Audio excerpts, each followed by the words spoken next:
আজকে 23 তারিখ সন্ধ্যাবেলা ইফতারের আয়োজন করা হয়েছে রাধানগর আরবিএম হাই স্কুলের মাঠে। ছোট্ট পরিসরে প্রিয় লিডার ইউসুফ চৌধুরী আজকে শহরে না যাওয়ার কারণে ওনাকে নিয়ে আমরা নেতাকর্মীরা বসে ইফতার করতে পারতেছি। আলহামদুলিল্লাহ, আল্লাহর কাছে লাখ শুকরিয়া।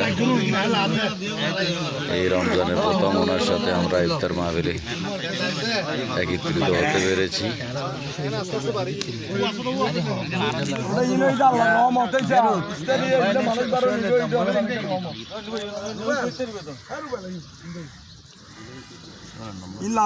কম শোনানো